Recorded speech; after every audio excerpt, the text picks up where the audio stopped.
Baik. Ya, terima kasih banyak atas perkenalannya Pak Ho dan rekan-rekan sekalian semuanya, pemerhati dan praktisi supply chain. Terima kasih sudah, saya lihat tadi ada 200 lebih yang sudah meluangkan waktunya, feel honored ya, di weekend ini, Sabtu. Saya coba berbagi pandangan sedikit mengenai Indonesia, terutama di bidang supply chain di EV dan baterai. Baik. Profilnya bisa dibaca oleh Pak Ho. Intinya saya tidak akan lama di sini. Saya adalah engineer yang menyeberang ke supply chain saat ini dan sekarang di konsultan. Oke, topik diskusi sore ini saya cukupkan di 3 topik utama. Pertama adalah supply chain EV dan baterai sendiri dan bagaimana posisi Indonesia di global market.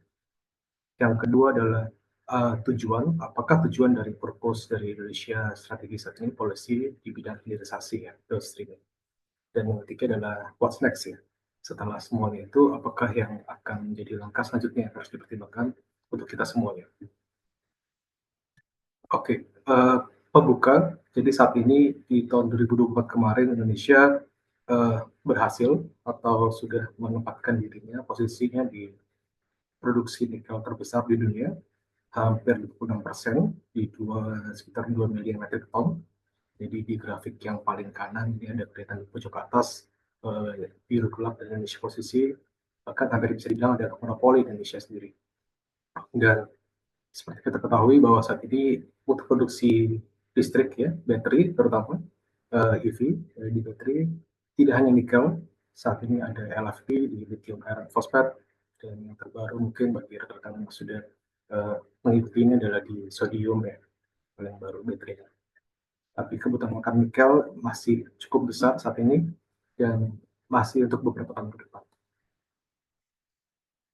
Jadi grafik ini menunjukkan saat ini saya ingin memperlihatkan share ke teman-teman semuanya bahwa Indonesia dengan polisi ekspor ban-nya atau membatasi ekspor di tahun 2020 berhasil mendominasi ya untuk mempercepat produksi yang dari semua smelter atau nikel mining di Indonesia saat ini, sehingga sangat besar sekali ekspor metric tonnya di Indonesia saat ini sejak tahun 2020.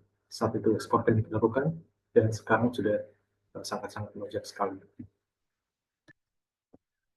Slide kali ini saya tunjukkan terkait gambaran umum besar ya dari supply chain dari EV dan baterai, dari hulu, dari miningnya, kemudian ada smelting, ada komponen selnya, kemudian baterai sel sampai di recyclingnya.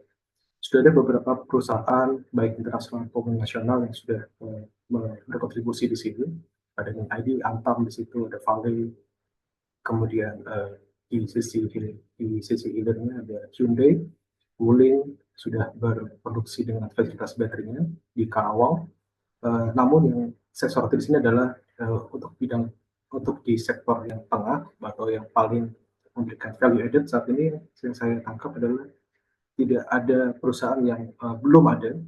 Saya dengar kabar terakhir di berita sudah akan dimulai di bulan tahun ini kalau nggak salah dengan AI Indonesia Electric Corporation dengan CATL, Kettle, sudah akan memulai. Tapi harapannya dari ini yang saya tangkap dari pemerintah adalah ingin memberikan menjadi fully integrated EV system baik dari hulu ke hilirnya, mulai dari processing sampai dari extracting sampai ke processing. Dan kemudian balik lagi kita ke apa tujuan dari downstream hilirisasi dari Indonesia yang policy. Jadi untuk melepaskan dari middle class income ya country. Jadi harapan Pak Presiden kita Pak Prabowo adalah untuk mempercepat GDP growth targetnya di 8% setahun. Cukup sulit saat ini, tapi saya tidak akan berbicara di politik praktis ya. Tapi ini adalah tujuan dari mengapa hilirisasi menjadi salah satu yang paling backbone ya di pemerintahan saat ini.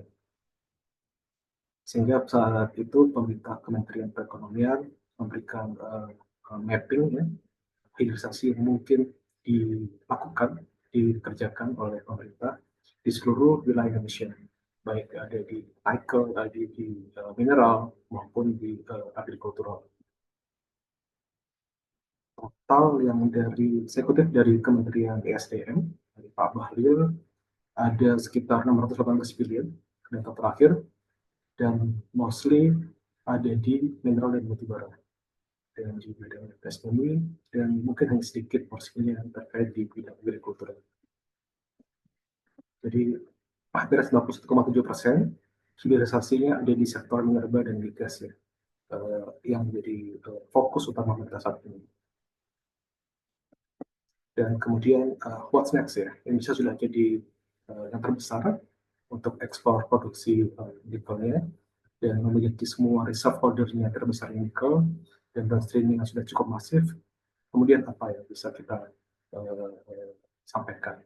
Di sini saya akan pendekatan kualitatif ya, terhadap apa itu realisasi yang terjadi saat ini di perspektif saya.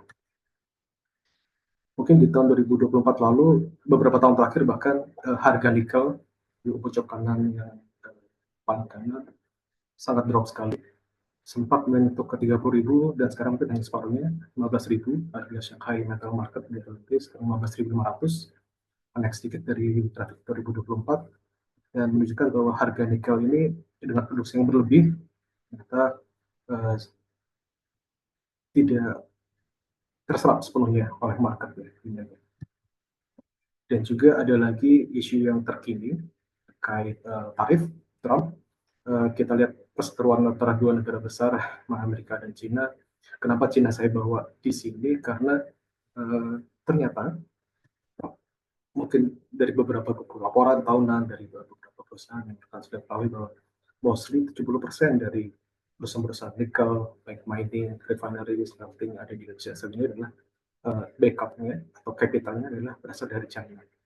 Mengapa ini sangat penting? Bahwa karena dengan adanya ketergantungan terhadap satu supplier atau sebuah entity akan menyebabkan posisi Indonesia di tawarnya semakin rendah dan tidak kurang kuat ya untuk menghadapi berbagai risiko market yang ada di depan.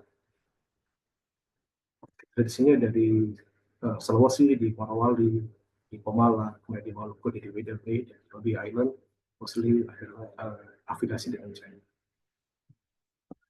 Sehingga rekomendasi yang saya kualitatif yang saya sampaikan di sini adalah pertama, pemerintah harus mampu untuk memberikan mengajukan adjustment terhadap policy core seperti hukum supply dan market, supply dan demand, bahwa harga yang tinggi saat ini yang sangat-sangat rendah saat ini drop sekali dipengaruhi oleh produksi yang berlebihan dari Indonesia sebagai produsen terbesar. Seperti halnya OPEC di minyak dan gas, di nikel, Indonesia harus mampu menunjukkan kapasitasnya di sini.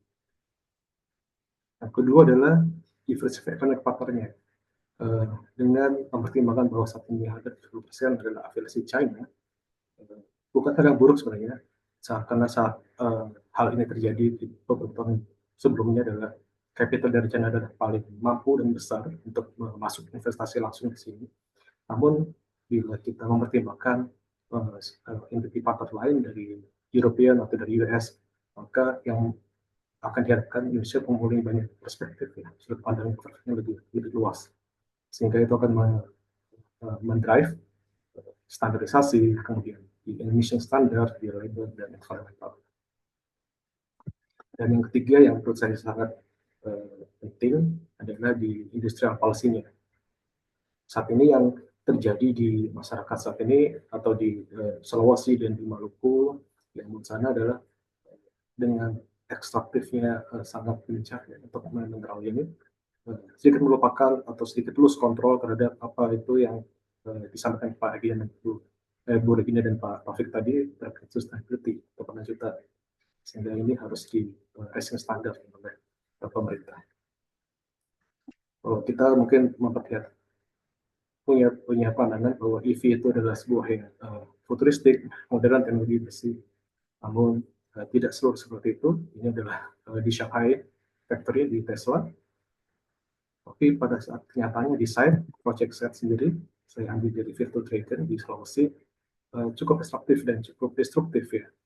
Bila tidak diimbangi dengan polisi yang cukup baik dari pemerintah selaku pengambil kebijakan, maka akan berakibat buruk yang ini di Maluku, di Ambon juga cukup mengkhawatirkan. Saya lihat karena pemerintah perumahan tempat tinggal sekitar dan sangat close sekali, dekat sekali dengan industri. Spesifik rekomendasi dari saya adalah untuk memberikan sebuah rule atau call policy yang lebih ketat ya, lebih string, dan juga untuk monitor health impact-nya terkait labor violations, emisi dan waste management-nya. Kemudian juga introduce compulsory emission control. Karena saat ini mostly yang di nickel mining adalah menggunakan bakar batu bara. Kita juga bisa mendrive bahwa nikel yang nanti akan dibangun ke depannya menggunakan bahan renewable energi terbarukan.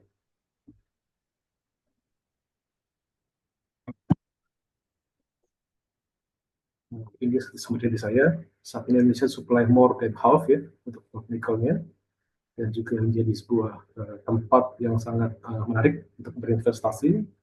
Namun ini juga memberikan dilema karena dengan ekstraktifnya mineral miningnya memberikan impact ya, akibat di environmental labor dan government impact-nya, sehingga dan juga dengan reliance juga ke Chinese investment-nya sangat rentan sangat vulnerable.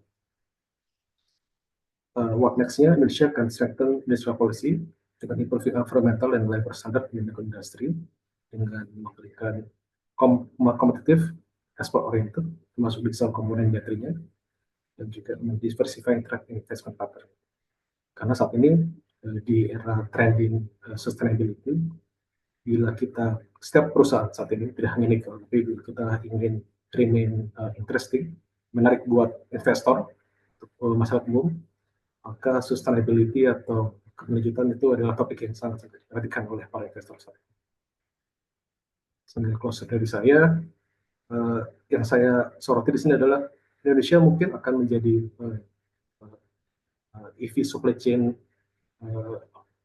kiblat manufaktur, terutama dengan riset holder nikelnya dan ke miningnya.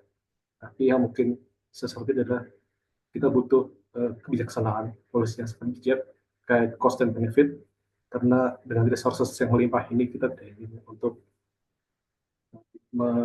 meresikokan ya untuk terkait di environment terutamanya. Mungkin itu saja dari saya Pak Aho dan rekan-rekan sekalian.